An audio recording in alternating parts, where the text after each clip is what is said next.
Okay, our recess is concluded, and we will now take up our regular agenda and move to the public comment session.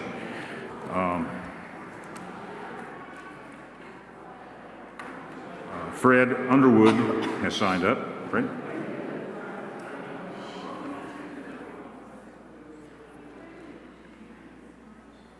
I'm sorry for being rude to you. It's been a long night. What I come for is, I'm a commander of Disabled Veterans Chapter 89, and we counsel families, and pay power bills, and buy rent for people, and that's with our emergency financial aid. We got a group of people that screens people, make sure that they don't overdo it. We don't overdo them. We got a man right now that's just needing money for a power bill and for his rent. And then we got a Christmas thing called the Christmas visit. We have Jackson, Haywood, and Swain County. There are 17 rest homes in all three counties. 11 of them are in Haywood County. I spoke with your colleagues in the other two counties, and I got to go back and talk to them later. But what I'm asking for is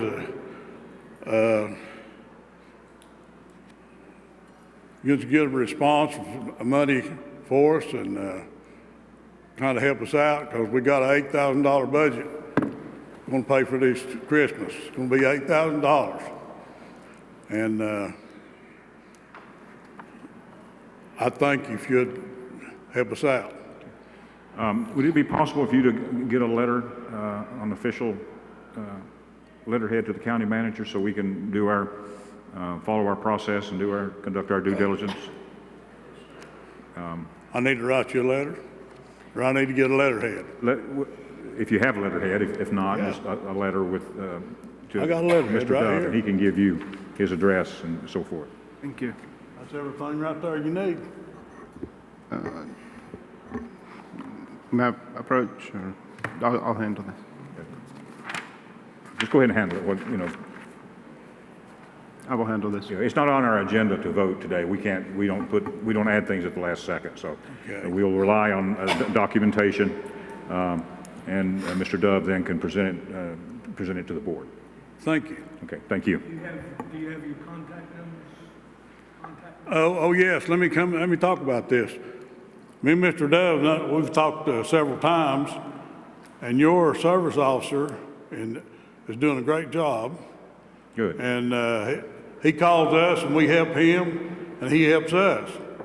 But we've done a lot for veterans, because some of them's in need, some of them's too, well, how would you put it there?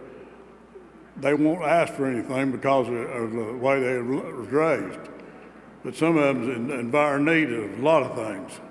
Yeah, I understand. So, Any more questions? you got everything you need, Ira, to get in touch with him?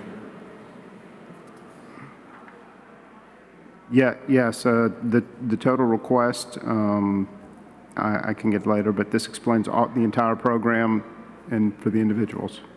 I would like to ask for $1,500. 1,500, okay. That's what you've been given. All right. Thank you so much. Okay, thank you. Thank you. for coming. We'll put it on our next agenda. Okay, constituent concerns? Bill? Just real pleased. We had a big football game up here Friday night. Now, I'm not going to talk about the score. I thought the crowds on both sides were well behaved, because I know when I was principal, that's what I worried about. Are we going to get into a fight? But we didn't. We shook hands and went home, and Yep. we'll play next year. And our police did a great job of Yeah. being spread out in this time. Kurt? You got anything, Kurt? I heard it was a good game. No, I think we had plenty of constituent concerns already tonight. I don't think I want to add anything to that. Kevin? I just want to say a positive. I know Doyle Teague's here, and I did have a constituent this week thank us for hiring Doyle and talking about how great a job he's doing at Animal Services. And Doyle, we appreciate it. Thank you. I know you'll be up here in a little bit, but I wanted to say that during constituent concerns. Okay. Michael? I think I'm like Kirk. We've had quite a few this evening, and we've tried to answer them, and we'll continue to try to answer them. Right. Okay, we don't have any administrative or agency reports. I do have an adjustment to the agenda to add the topic under new business of suspending the rules to allow for a public hearing in the AM next Monday meeting. Be the 7th item.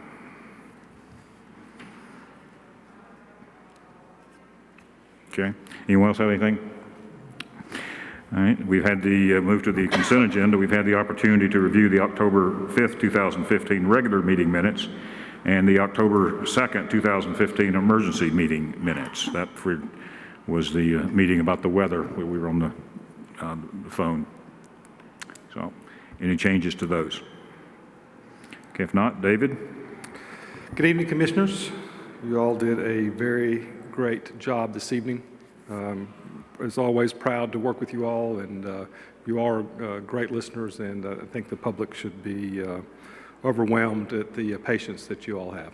Congratulate you all as a governing body. Before you have the releases and refunds for the month of August. As you can tell, they were a little bit thicker this year, or this month, excuse me, due to the tax bills going out. So that's why it's a little bit fuller. There's a few more discoveries there and a few more releases there once the tax bills go out. Any questions, David? If not, then we'll move to the second item, David, the approval of the 2016 personal property depreciation schedule. Yep. Each year, Commissioners, we come before you from the Tax Assessor's Office and ask about the personal property depreciation schedule that applies to mobile homes, boats, trailers, business property, motor vehicles, and bodies. Due to the implementation of the vehicle tax system, there has been some recommendations that have come from the Department of Revenue that we have implemented in here, and so this form looks a whole lot different than you have seen in years past.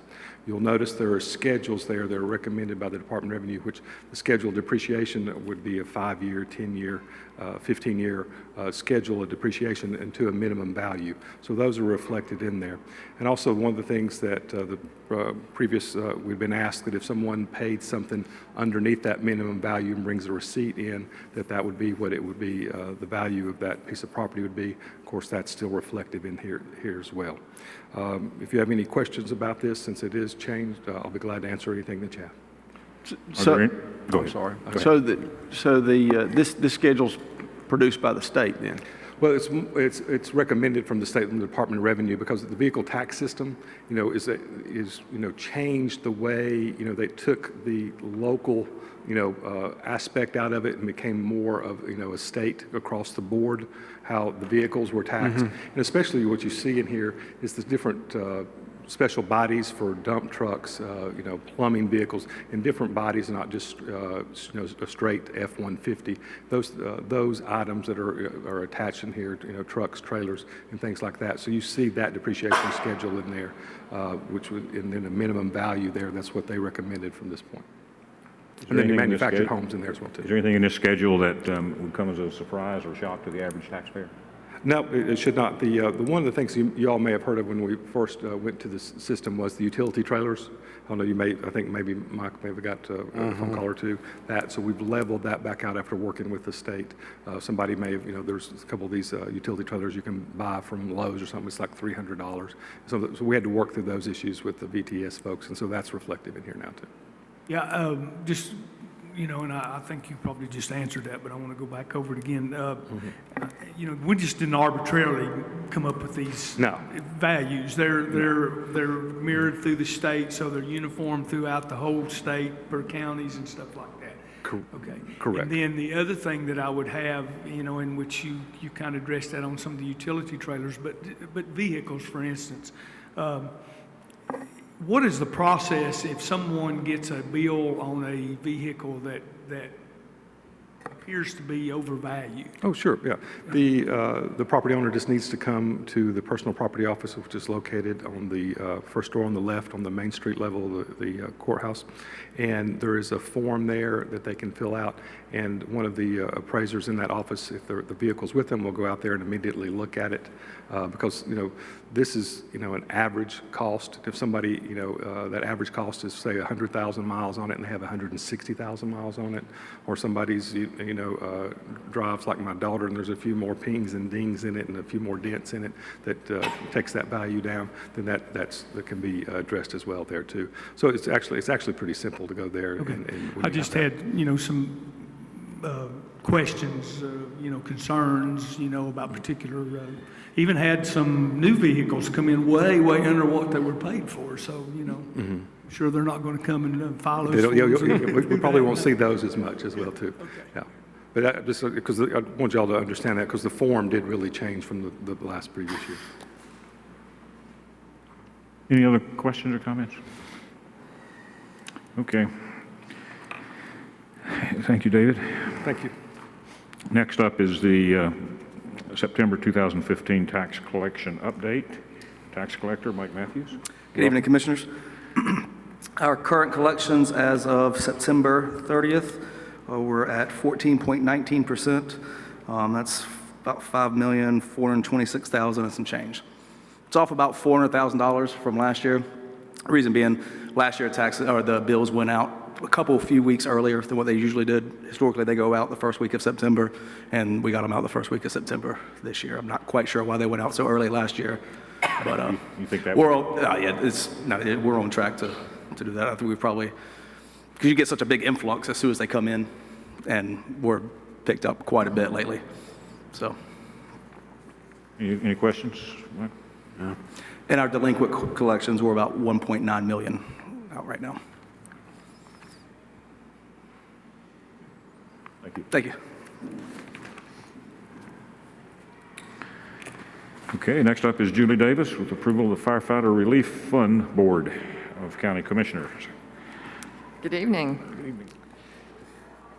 The first thing I have for you is a kind of a list for your approval. The North Carolina Firefighters Relief Fund from the Office of State Fire Marshal requires that each rural fire department have 2 commissioner appointees, and you have 2 names from each of 13 fire departments in your packet. I don't know if you want me to read them all, but they're actually the exact same that you approved last year, not a single change. This is a state fire marshal regulation that the board make these appointments. So, any questions of Julie? No. Okay. We'll stay with Julie for some budget amendments.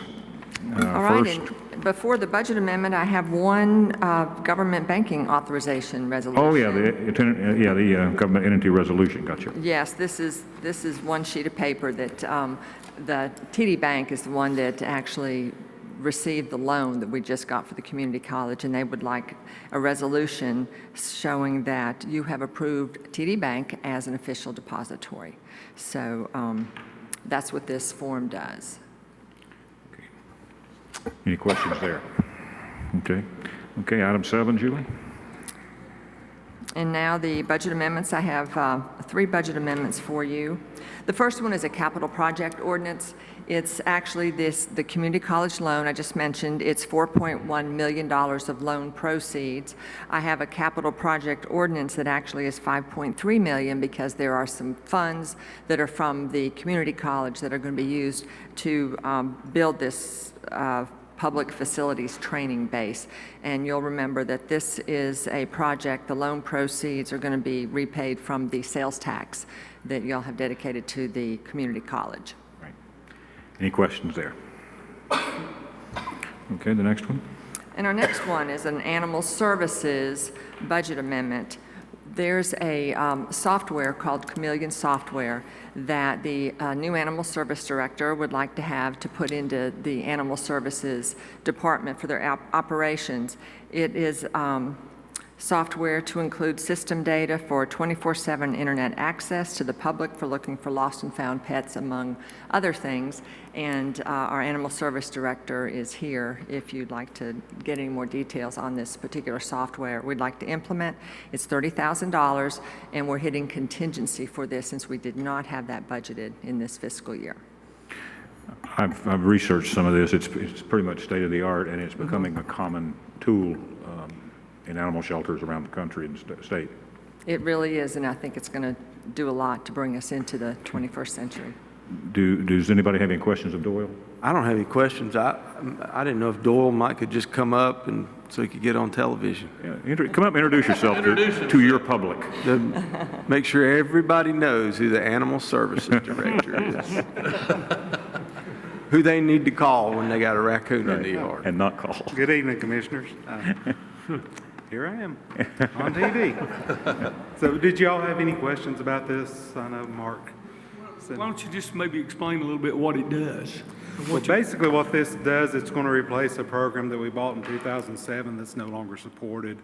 It will manage the animals as they come into the shelter. We'll be able to watch them from the beginning to the end. And within an hour of taking an animal into the system, putting its picture up, it will automatically upload to a website. So every hour we'll have a sort of a virtual animal shelter, so folks are missing their pets, they can go look for them. So I think that will really help us. It'll help our staff who gets all these calls about I've lost my black cat and we have 25 black cats. They can go look at the pictures and match them up. So I think we'll do very well with this program. And Doyle, one of the constituent concerns actually that has been brought to me is the fact that when, and you can confirm this, when animal control is called, if they're called after an animal's shot, you don't come out and do anything, do you? Like a raccoon? Like a raccoon or something like that? It depends on the situation. If there's been an exposure to a person, then yes, but if it's, we get people who see raccoons during the day and they think that is automatically a reason to shoot them, and they will do that. But if they've not came into contact with no one, then no. No, the state will not test that specimen. Okay. Any other questions? Okay. All right. Doyle, thank you. Thank you. Thank you. Okay, Julie, your last one. The last budget amendment is for the Pigeon Community Center. On your agenda last week, you talked about the Pigeon Community Center and turning it over to the Pigeon Community Club. The repairs that need to be taken care of are related to electrical and water systems, and they'll be about $33,845. I'm also taking this amount from contingency, and this should be all it takes to fix up the center. But I do want to mention that we have some money in a project for the Pigeon Community Center where we put a new roof on about a year or so ago, and there should be a little bit of money left over in that, maybe about $22,000 that could come back into contingency to help out with this. After the audit's done and all the dust settles from that, we'll see how much we have and we can transfer it back. Okay. All right. And if you recall, we talked about this at our last meeting, the plans for that center. Okay. Any questions for Julie or any comments on the consent agenda? If not, would entertain a motion to approve the consent agenda as presented. So moved. Second? Second. All in favor, say aye. Aye. That's unanimous. Thank you. We have no old business, so we'll move to the first item of new business. David Francis, in the capacity as Solid Waste Administrator, has approval for an engineering proposal. Commissioners, before you, you have a contract for McGill Engineering to perform engineering services at the Mooney Cove site. As you remember, the county purchased the Mooney Cove site a couple of months ago. Mooney Cove is the busiest convenience center in the county with nearly 250,000 visitors a year through there. So we are going to expand the facility as we bought the property. We have 1.5 acres now there, and we are going to add more lanes and to ease traffic congestion in and out of the facility. Also, part of the permit requires water and sewer to be run through to an adjacent residence up there, and we have certain permitting requirements that we have to go through with the town of Waynesville. It is in the ETJ, the extraterritorial jurisdiction of the town, so with all that will be permitted through the town of Waynesville as well too. And so there's a sediment and erosion plan, and so several items there. So we thought it would best that an engineer oversee this project with all the various components in that. The total is $35,000 for the oversight. And when I first looked at this, I thought, wow, that sounds kind of high, but it would be for a regular convenience center, but there's a lot more to this one. Yeah, there's a little bit, yeah, with what we had to do with, our agreement with the people that we purchased the property from. We agreed to run the water and sewer uphill as well. So there's several water lines there, and then like I said, we're expanding over there. So we had to get a new design to do this. We're just not going to make the same old footprint again. So when we expand our other ones, as I've shared with the chairman, that Dale Burris and I will probably just oversee those because they're not nearly the extensive amount of work that this one is. Any questions, David? All right, if not, then we'd entertain a motion for approval of the McGill Engineering Services proposal for design upgrades at the Mooney Cove Convenience Center in the amount of $35,000. So move. Second? Second. All in favor, say aye. Aye. That's unanimous. Thank you. Thank you. All right, next up is Ben Clausen, requesting adoption of a resolution approving the donation of EMS equipment. Did you have fun sitting here tonight? Good evening, Jim. First of all, Mr. Presley wanted to let y'all know that he was sorry he couldn't make it. He was called to Fletcher to attend to some business with his parents this afternoon. What happened late last year, in the last budget year, we were able to buy some new equipment that replaced some things that needed to be replaced that were, getting 8 and 10 years old and just not reliable for everyday use that we do. And some of the fire departments have requested to be given this surplus equipment, and they do have the understanding that they would be responsible for any maintenance or repairs to it that would need to be done. And I understand Mr. Killian and Mr. Dove are making some type of memorandum of agreement that they would sign that the county would not be responsible or liable for any money or anything that would have to be spent on this equipment or any damage or anyone that might be injured as a result of the fault of this equipment. I think our last meeting was, Julie, we did the notice. Yes, you had to approve for us to put notice in the paper, and we've done that. We did that, and now we're at the resolution stage. Any questions of Ben? Okay, if not, then entertain a motion to adopt a resolution approving the donation of EMS equipment to 10 fire departments pursuant to North Carolina General Statute 160A-280. So moved. Second? All in favor, say aye. Aye. It's unanimous. Thank you. Thank you, gentlemen. Thank you, Ben. All right, next up is Ira Dove. Ira?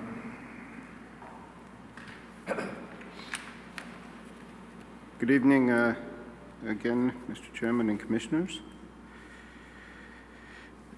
I'm going to request approval of a resolution in honor and remembrance of Maggie Valley Mayor Ron Desimone. With your permission, I will read such resolution. Yes, please. Resolution in honor and remembrance of Mayor Ron Desimone, October 19th, 2015. Whereas the town of Maggie Valley passed a resolution on October 6th, 2015, remembering the life of Ron Desimone, renowned public servant, distinguished citizen, and devoted member of his community, and the county wishes to honor Mayor Desimone in the town of Maggie Valley by joining in this resolution. And whereas the town of Maggie Valley Mayor and 16-year Haywood County resident Mayor Ron Desimone died on Friday, July 17, 2015, at the age of 62, And whereas Ron Desimone was a public servant for more than a decade, serving on the Town of Maggie Valley Zoning Board of Adjustment as chairman before being elected mayor in 2011. And whereas during this time period, Mayor Ron Desimone earned the reputation of a man who had a clear vision of a better tomorrow, a man who demonstrated tireless work ethic, and a man who wanted not only to make his own town of Maggie Valley a better place to live, but to make all of Haywood County a better place to work, live, play, and visit.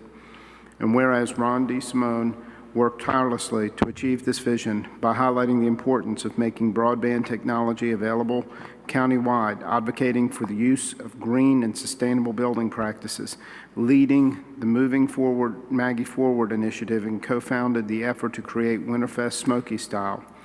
And whereas, as mayor of the town of Maggie Valley for the past 4 years, Ron Desimone was beloved by his town and by thousands of friends and colleagues whose lives he touched so deeply through the countless acts of caring, generosity, and kindness.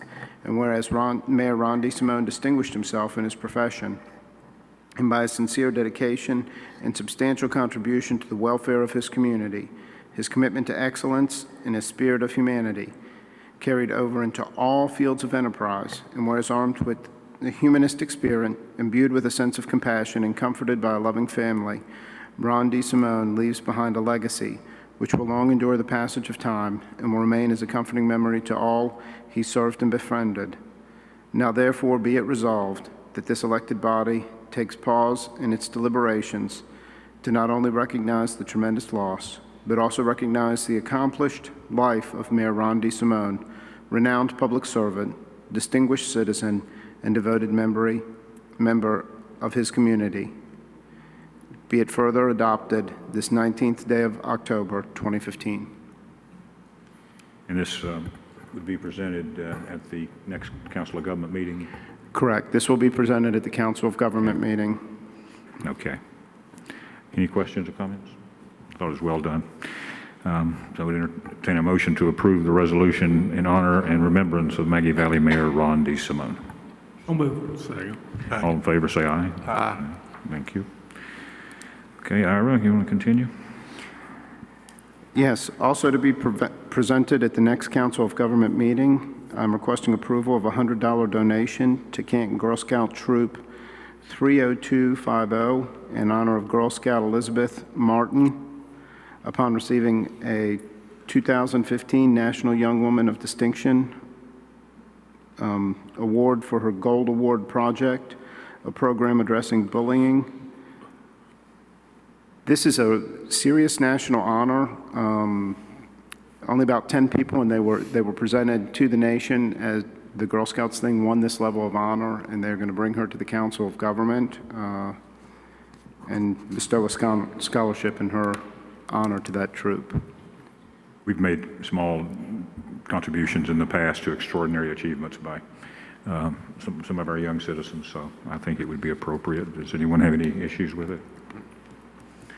If not, then would request approval of the $100 donation to Girl Scout Troop 30250 in honor of Girl Scout Elizabeth Martin. So move. Okay. Second. All in favor, say aye. Aye. That's unanimous. I did want to make a comment Okay. about that day, Simone. I appreciate Ira. That was very well-worded resolution for you and whoever worked on that. I appreciate it. I would say that the principal author was Nathan Clark of Maggie Valley, and I will pass his words along to you. Thank you. All right, we have three other items, excuse me. First is the reappointment of one member to the Nursing Home Community Advisory Committee. Ira? Yes, I would request that Patricia Caldwell be reappointed to the Nursing Home Community Advisory Committee. She worked at social services with me for a long time and is very passionate about work for the elderly in this community. And I would request that she be appointed for a 3-year term. Okay. Any questions there? If not, would entertain a motion that Patricia Caldwell be reappointed to the Nursing Home Community Advisory Committee. So moved. Second. All in favor, say aye. Aye. That's unanimous. And the sixth item is requesting reappointment of one member to the Recreation Advisory Council. Yes, in this case, the Recreation Advisory Council has put forth the name of Eleanor Reporter. My understanding is that she's presently on the Recreation Advisory Board and requesting reappointment. Kirk, you're on that board, right? Yeah, she's been a real asset to the board. I'm in hopes that sometime in the future we could actually do a little bit more with that board. But I mean, you could see she has 20 years in service with York County with Parks and Recreation, and she really has been very helpful. Okay, then would entertain a motion for the reappointment to the Recreation Advisory Council of Eleanor Porter. So moved. Second? Second. All in favor say aye. Aye. Okay, the item we added is an action to suspend the rules to allow for an 9 a.m. public hearing on the matter of the recycling center. That would be at our next meeting. Anyone who worked second shift tonight couldn't be here. And you've got ConMet and some others, folks that live and work there. And so I'd like to do that if there's no objection from the board. Okay, so if not, then I would ask for a motion to suspend the rules to allow for a 9 a.m. public hearing on November 2nd. November 2nd, 2015, on that topic, and authorize IRA to advertise in the appropriate publication. So moved, Mr. Chairman. Second. Second. All in favor say aye. Aye. Opposed? Okay, that's unanimous. And also I would ask that, I know a lot of us took notes. I couldn't address all the questions that we had tonight, but if you would call Ira, if you've got some specific research you would like him to do, and I'll do that, and Ira, if you would coordinate responses. I will go ahead and do that and watch the tape and try and get the any you questions. come up with. Don't limit it to our suggestions. Listen to the tape as well. Yeah, we really try to clear up some of the concerns that we heard. I mean, a lot of them we answered, or a lot of them was answered on the presentation, but, I think there was a couple pretty legitimate questions that was asked that we need to clarify or look into. So that's a lot of watching. 41, I guess we started at what, 5:30? 5:30. Yes. And finished up 8 o'clock. And we'll try to limit the folks that sign up next time to different people than spoke tonight, so that we're not hearing the same thing over again, and give others that didn't have a chance an opportunity. Any other business? When will this be on TV? I keep forgetting. Thursday, I think it goes on. Usually on Tuesday night at 7 o'clock, I think, on the government. That's when it first comes out. And it's, On the cable, it's a high channel now, wasn't it? One? Depends on what they get. Once they get the DVD to me, then He's coming out. 7 o'clock tomorrow night. and then What about channel? 9 What o'clock channel? on Saturday morning, I think. 88, 1A. 188. Okay. Tune in. Okay, if there's no other business, we'd entertain a motion to adjourn. So move. Second? Second. All in favor, say aye. Aye. We're in adjournment.